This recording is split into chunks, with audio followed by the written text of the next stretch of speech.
स्वागत है आप सभी का मेरे YouTube चैनल पे। आज के वीडियो में हम बात करेंगे गाइस अधिगम के बारे में। लर्निंग क्या होती है, सीखना क्या होता है, क्या उसका कंसेप्ट है, मीनिंग क्या है। सो बेसिकली आज के वीडियो में लर्निंग के बारे में जो भी एक कंसेप्ट होता है वो आज आप ये वीडियो देखने के बाद आपको जरूर क्लियर होगा। सो बात करेंगे इसमें हम अधिगम के अर्थ के बारे में, मीनिंग, उसका कॉन्सेप्ट और नेचर, यानी कि अधिगम का क्या नेचर है, क्या उसके कैरेक्टरिस्टिक्स होती है, क्या विशेषताएं अधिगम की होती हैं। तो इस वीडियो में हम बात करेंगे इस चीज के बारे में। ठीक है गाइस, वीडियो अच्छी लगे तो लाइक जरूर कीजिएगा और वीडियो पूरी जरूर देखिएगा, आपको जरूर क्लियर होगा कहीं ना कहीं लर्निंग के बारे में जो भी कंसेप्ट है। तो स्टार्ट करते हैं वीडियो को। डेफिनेशन से पहले चलेंगे, उसके बाद हम इसके धीरे धीरे कंसेप्ट की ओर बढ़ेंगे। तो पहला इसका डेफिनेशन है, अधिगम का अर्थ देखो क्या है कि बहुत फेमस गेट्स और अन्य की एक डेफिनेशन है कि अनुभव के द्वारा व्यवहार में होने वाले परिवर्तन को सीखना या अधिगम कहते हैं। आपने कई बार ये डेफिनेशन सुनी होगी कि अनुभव के द्वारा, हमारी एक्सपीरियंस के द्वारा जो हमारे व्यवहार में कोई बदलाव, कोई चेंज आता है उसको हम लर्निंग या अधिगम कहते हैं। अब देखो ये अनुभव से कैसे बदलाव आएगा, ठीक है, पढ़ा तो बहुत होगा आपने। देखो डेफिनेशन, आप देखो गाइस क्या है कि डेफिनेशन आप कहीं से भी, आप कैसे भी याद कर लोगे, डेफिनेशन की कोई चिंता नहीं है। आपको क्या है, एक कंसेप्ट को आपको एक कंसेप्ट क्लैरिटी होनी चाहिए, बस दैट्स इट। ठीक है, तो हम वही जानेंगे। तो देखो यहाँ पे क्या बोल रहा है कि अनुभव के द्वारा जब हमारे व्यवहार में परिवर्तन होता है तो हम उसको सीखना कहते हैं। अनुभव के द्वारा, जैसे फॉर एग्जाम्पल मान लीजिए एक छोटा बच्चा था, उसने एक जलती हुई मोमबत्ती पे अपना हाथ रख दिया। ठीक है, उसको पता नहीं था कि इससे मेरा हाथ जलता है, तो जल्दी हुई मोमबत्ती पे उसने अपना हाथ रखा और जब उसको फील हुआ, उसको जो है जब उसका हाथ जला तो उसने हाथ हटाया। ठीक है, उसने एक हाथ हटाया, ये क्या था उसका एक्सपीरियंस। क्या हुआ, अनुभव हुआ उसको पहली बार कि भाई अगर गर्म लौ पे अगर हम हाथ रखेंगे, गर्म वस्तु को छुएंगे तो हाथ जलेगा, ये एक्सपीरियंस हुआ। अगली बार उसने फिर एक मोमबत्ती को देखा, लेकिन अगली बार उसने वो अपना हाथ वहां नहीं ले गया, क्योंकि उसको पता चल गया कि मैं अगर यहाँ हाथ रखूंगा तो मेरा हाथ जल जाएगा। तो यही है आपका, जब आप अपने अनुभवों से कोई चीज सीख रहे हैं, आपके अनुभव से जो आपके व्यवहार में बदलाव आ रहा है वो क्या अधिगम है।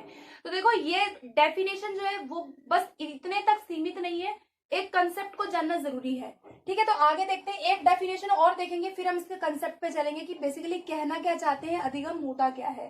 पहले है, देखो क्या है कि अधिगम का तात्पर्य एक ऐसी प्रक्रिया से है जिसके अंतर्गत व्यक्ति के व्यवहार में अनुभव, ठीक है, यहाँ पे देखो जो जो वर्ड आ रहा है वो आप ध्यान से देखो कि अनुभव, अभ्यास, प्रशिक्षण के अंतर्गत अगर कोई परिवर्तन है, व्यक्ति के व्यवहार में किससे परिवर्तन आ रहा है, एक्सपीरियंस से आ रहा है, उसके अभ्यास से आ रहा है, उसके प्रशिक्षण से आ रहा है, ट्रेनिंग से। तो जब हमें कोई चीज का एक्सपीरियंस होता है, जब हमें अभ्यास, जब हम एक्सरसाइज करते हैं किसी चीज की, जब हम उसकी ट्रेनिंग लेते हैं, तब हमारे व्यवहार में परिवर्तन होता है, तो उसी को हम सीखना या अधिगम कहते हैं। ठीक है, अब देखो हम बात कर रहे हैं बार बार यहाँ पे व्यवहार में परिवर्तन, व्यवहार में परिवर्तन।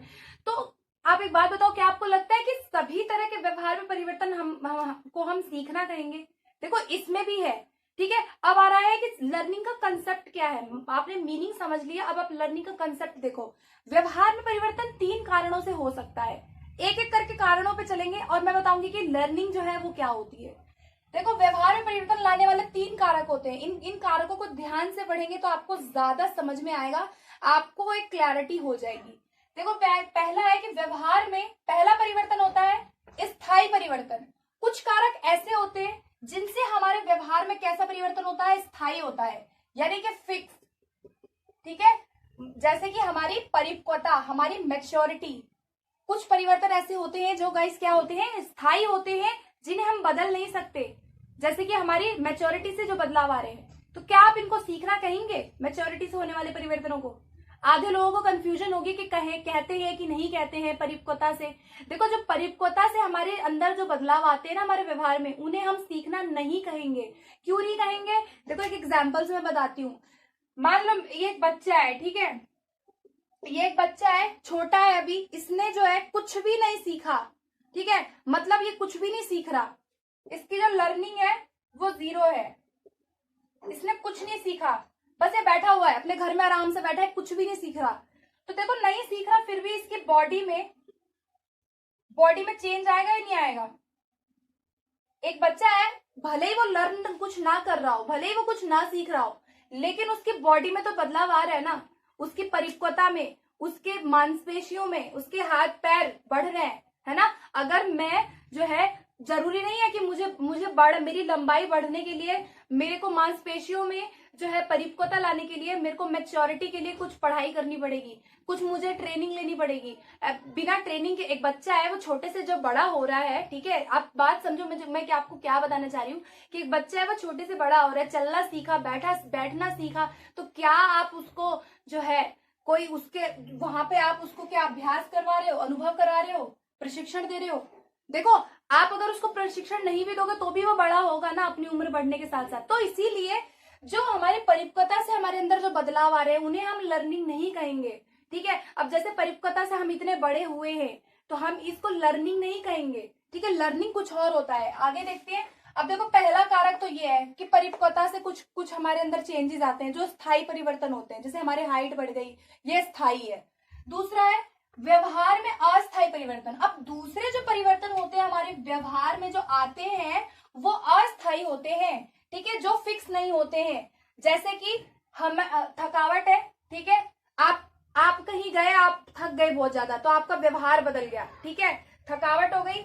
बीमारी, आपको कोई डिजीज है तो क्या होगा, आपके व्यवहार में बदलाव होगा। औषधि, आपने कोई दवाई ली तो हमारा बिहेवियर कई बार क्या होता है, चेंज हो जाता है। क्रोध से भाई गुस्सा आया, आपका भी बिहेवियर चेंज हो गया। भय से, डर के मारे हमारा भी बिहेवियर चेंज हो जाता है। मादकता, तो कई बार हम कुछ व्यक्ति है जो ड्रग्स लेते हैं तो कई बार नशे में होते हैं तो उनका व्यवहार कितना चेंज होता है। लेकिन ये जो परिवर्तन है, थकावट, बीमारी, ये कैसे परिवर्तन है? ये ऐसे तो नहीं है ना कि आप जिंदगी भर ऐसी रहोगे, आपको गुस्सा आया तो आप जिंदगी भर वैसे रहोगे, या आपने ड्रग्स ले लिया, या मान लो कि कोई व्यक्ति है वो ड्रग्स ले रहा है, नशे कर रहा है, तो जरूरी थोड़ा है कि वो पूरी जिंदगी ऐसे रहेगा, अगले दिन फिर वही हो जाएगा। तो देखो क्या है कि अस्थायी परिवर्तन जो है उन्हें हम सीखना नहीं कहेंगे, ठीक है। अब सीखना हुआ क्या, ना स्थायी परिवर्तन होता है ना अस्थायी परिवर्तन होता है। सीखना जो है वो बीच का है, ठीक है। अब अगला जो है वो उसको हम सीखना कहेंगे। देखो, व्यवहार में स्थायी और अस्थायी दोनों के बीच की जो स्थिति होती है, मतलब कि जिसको हम अपेक्षाकृत स्थायी परिवर्तन कहते हैं, रिलेटिवली परमानेंट चेंज जो है हमारे व्यवहार में, उनको हम क्या कहेंगे, सीखना कहेंगे, ठीक है, जो हमारे ट्रेनिंग से, हमारी एक्सरसाइज से, हमारे अनुभवों से आता है, ठीक है गाइस। तो अधिगम क्या है कि व्यवहार में जो है आपका अपेक्षाकृत स्थायी परिवर्तन को हम सीखना कहेंगे। सीखना क्या है, देखो, सीखना जो है वो बिल्कुल स्थायी भी नहीं होता और बिल्कुल अस्थायी भी नहीं होता। अभी मैं बताती हूँ कि क्यों नहीं होता। अस्थायी जो है, स्थायी परिवर्तन और अस्थायी परिवर्तन, इनके बीच का जो पार्ट है ना, जो इनके बीच का जो है, जिसको हम बोलते हैं अपेक्षाकृत स्थायी परिवर्तनों को हम क्या कहेंगे, सीखना कहेंगे, ठीक है। कई पेपर में बहुत बार आता है ये कि लर्निंग जो है वो क्या है, तो आप ना स्थायी लगाएंगे ना अस्थायी लगाएंगे, अपेक्षाकृत स्थायी होता है। अब देखो ये क्यों होता है, मैं बताती हूँ। देखो, मान लो अगर आपका जो लर्निंग है, मान लो अधिगम अगर बिल्कुल स्थायी हो जाए, ठीक है, बिल्कुल स्थायी हो जाए, तो क्या आप उसमें बदलाव लाओगे? कभी नहीं ला सकते ना। मान लो एक बच्चा है, वो चोरी करना सीख रहा है, वो झूठ बोलना सीख गया, मान लो वो एक वर्ड है, उस वर्ड को वो गलत तरीके से लिख रहा है, स्पेलिंग, उसने गलत स्पेलिंग याद कर ली। अगर हमारा लर्निंग स्थायी होता तो क्या आप उसमें बदलाव ला सकते? नहीं ना। तो इसीलिए क्या है, लर्निंग बिल्कुल स्थायी नहीं होती। अस्थायी का मतलब क्या है कि जो बिल्कुल चेंज हो जाए बार बार। मान लो मैंने आपको कल कुछ सिखाया, आप आज मान लो ये पढ़ रहे हो, आप कल भूल जाएंगे, तो ये कोई अधिगम नहीं है ना। तो इसीलिए सबसे बेस्ट क्या होता है, लर्निंग हमारी जो हमारे अपेक्षाकृत होती है, जो रिलेटिवली परमानेंट चेंज होती है, जिसमें हम बदलाव ला सकें। बिल्कुल बदलाव नहीं लाएंगे तो भी बेकार है। और बिल्कुल लर्निंग ऐसी हो कि भाई आज आप पढ़ रहे हैं और कल आप भूल जाएं, ठीक है, कल आप अपना नाम ही भूल जाएं, तो ऐसे लर्निंग जो है ये कोई लर्निंग नहीं है। तो लर्निंग जो है वो बीच का पार्ट है, जो हमारी अनुभवों से, हमारी एक्सपीरियंस से और हमारे जो है ट्रेनिंग से आता है, ठीक है। तो ये था लर्निंग का कंसेप्ट। आई होप आपको समझ में आया होगा। अब चलते हैं नेचर और कैरेक्टरिस्टिक्स ऑफ लर्निंग पे, कि भाई लर्निंग को हमने समझ लिया कि लर्निंग क्या होती है। अब लर्निंग की कुछ विशेषताएं हैं वो देख लेते हैं फटाफट से। पहला है कि सीखना व्यवहार में परिवर्तन है। देखो अभी पढ़ा हमने कैसा है? सीखना व्यवहार में परिवर्तन है। कैसा परिवर्तन है? हमारा अपेक्षाकृत स्थायी परिवर्तन है। ठीक है। दूसरा, अर्जित व्यवहार की प्रकृति अपेक्षाकृत कैसी होती है? अपेक्षाकृत स्थायी होती है। भाई जो हमने बिहेवियर अर्न किया, जो हमने अर्जित किया, हम क्या करते हैं? लर्निंग प्राप्त करते हैं, तो वो कैसी है? अपेक्षाकृत स्थायी है। ठीक है। उसके बाद आता है सीखना सतत है। बिल्कुल है। देखो सीखना कैसा होता है? हमारा सतत होता है। हम जन्म से लेकर के हमारे मृत्यु पर्यंत तक आए दिन कुछ ना कुछ सीखते रहते हैं। ठीक है। उसके बाद है सीखना उद्देश्य पूर्ण और लक्ष्य निर्देशित होता है। भाई सीखना जो है वो कैसा है आपका? सीखने के पीछे कोई ना कोई उद्देश्य होता है, कोई ना कोई लक्ष्य होता है। बिना उद्देश्य के कोई व्यक्ति कुछ नहीं सीखता। ठीक है। अगर आप ये पढ़ रहे हैं तो आपका इसके पीछे कोई ना कोई लक्ष्य है, कोई उद्देश्य है। ठीक है।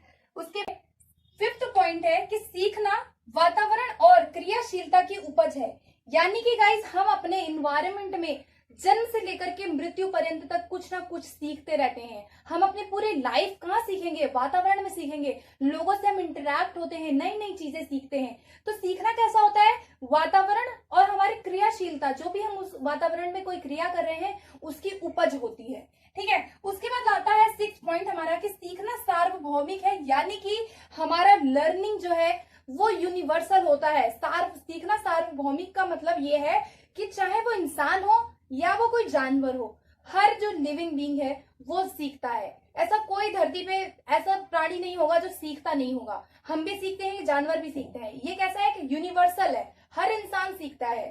ठीक है। उसके बाद है सीखना जो है वो हमारा सकारात्मक भी हो सकता है, नकारात्मक भी हो सकता है। देखो अगर कुछ आप पॉजिटिव सीख रहे हैं, कुछ अच्छा मैं बच्चे को सिखाऊं तो वो अच्छा सीखेगा। अगर मैं उसको गलत काम सिखाऊं तो वो गलत काम ही सीख जाएगा। मैं उसे चोरी करना सिखा रही हूँ तो वो चोरी करना सीख जाएगा। तो सीखना कैसा होता है? हम गलत आदतें भी सीख सकते हैं, हम सही आदतें भी सीख सकते हैं। उसके बाद नेक्स्ट आता है हमारा सीखना परिवर्तनशील है। देखो परिवर्तनशील का मतलब अभी जैसे मैंने बताया अपेक्षाकृत स्थायी परिवर्तन हमारा सीखना होता है। तो परिवर्तनशील होता है हमारा सीखना। ऐसा नहीं है बिल्कुल फिक्स हो गया। ऐसा नहीं है जो आज मान लीजिए आप ये वीडियो देख के सीख रहे हैं, कल आप दूसरी कोई वीडियो देखेंगे, वो भी लर्निंग की आप वीडियो देखेंगे तो आप कुछ नया सीखोगे, है ना। आपने इससे पहले कोई वीडियो देखी होगी, उसके बाद अब आप मेरी वीडियो देख रहे हैं, आप कुछ नया सीख रहे हैं। तो सीखना क्या है कि आप जो है आपके व्यवहार में बदलाव आता है, हम जो है उसमें परिवर्तन लाते हैं। तो सीखना कैसा होता है हमारा? परिवर्तनशील हो सकता है, चेंज कर सकते हैं हम। उसके बाद है कि यह सामाजिक और विकासात्मक प्रक्रिया है। देखो जब हमारी लर्निंग होती है वो हमारी एक सोशल और हमारा डेवलपमेंटल प्रोसेस होता है। यानी कि जैसे जैसे विकास बच्चे का हो रहा है, विकास आपको पता है कि भाई गर्भाधान से लेकर के जो है गर्भावस्था से लेकर के वो प्रौढ़ावस्था तक जाता है, ओल्ड एज तक हम पूरी जिंदगी कुछ ना कुछ सीखते हैं। हम पूरी जिंदगी हमारा जो है जो डेवलपमेंट है वो चलता है। तो यही तो हमारी लर्निंग हुई ना कि विकासात्मक होती है लर्निंग। हम आए दिन अपनी पूरी जिंदगी में बहुत सारी वैल्यूज, बहुत सारी चीजें जो है जाने अनजाने में हम क्या करते हैं? अनुभवों से अपने सीखते हैं। तो सीखना कैसा है हमारा? सामाजिक और विकासात्मक दोनों होता है। सामाजिक का मतलब हम अपने सोशल एनवायरनमेंट में जहां हम रह रहे हैं, सामाजिक एनवायरनमेंट में, सामाजिक वातावरण में, उसमें हम सीखते हैं। सो गाइस ये थे कुछ डेवलपमेंट की कुछ प्रकृति और कुछ विशेषताएं। आई होप आपको इसका जो कंसेप्ट है, बेसिकली मीनिंग कंसेप्ट, वो आपको क्लियर हुआ होगा। नेक्स्ट वीडियो में हम बात करेंगे लर्निंग की जितनी भी थ्योरीज हैं, पैवलोव, थॉर्नडाइक है, पैवलोव है, स्किनर है, जितनी भी लर्निंग से रिलेटेड सभी तरह की थ्योरी को डिस्कस करेंगे। वीडियो अगर ये अच्छी लगे तो लाइक करें। इसके अलावा आप मुझे अनअकैडमी लर्निंग ऐप पे फॉलो कर सकते हैं, मैं वहां भी कोर्सेज बनाती हूँ, तो लिंक आपको डिस्क्रिप्शन में मिल जाएगा। उसके अलावा वीडियो अच्छी लगती है तो लाइक, शेयर, सब्सक्राइब करना ना भूलें। तो मिलते हैं नेक्स्ट वीडियो में फिर। Thank you.